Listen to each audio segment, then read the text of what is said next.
ദൈവനാമത്തിന് മഹത്വം. ഈ നല്ല പ്രഭാതത്തിൽ പരിശുദ്ധാത്മ നിറവിൽ ദൈവവചനം നമ്മളോട് ഇങ്ങനെ ഇടപെടുന്നു. ഹബക്കൂക്ക് പ്രവാചകന്റെ പുസ്തകം 3-ാം അധ്യായം അതിൻ്റെ 13-ാമത്തെ വാക്യം. നിന്റെ ജനത്തിന്റെ രക്ഷയ്ക്കായിട്ടും നിന്റെ അഭിഷിക്തന്റെ രക്ഷയ്ക്കായിട്ടും നീ പുറപ്പെടുന്നു.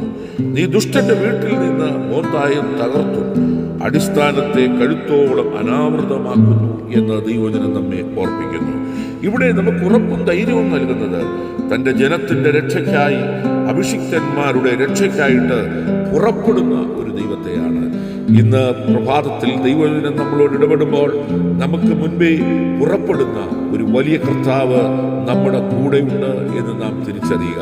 ഇരുവശങ്ങളിലും തലയുയർത്തി നിൽക്കുന്ന പ്രതിസന്ധികളെ നോക്കിക്കൊണ്ട് ഭയപ്പെടുവാനല്ല, മുൻപോട്ട് നോക്കി യാത്ര ചെയ്യുവാൻ മുൻപിലുള്ളവൻ കരുത്തുള്ളവനും കരുതുവാൻ ശക്തനുമാകുന്നു എന്നുള്ള വലിയ ബോധ്യത്തോടെ ഈ പ്രഭാതത്തിൽ മുൻപോട്ട് പോകുവാൻ സ്വർഗം നമ്മെ സഹായിക്കട്ടെ.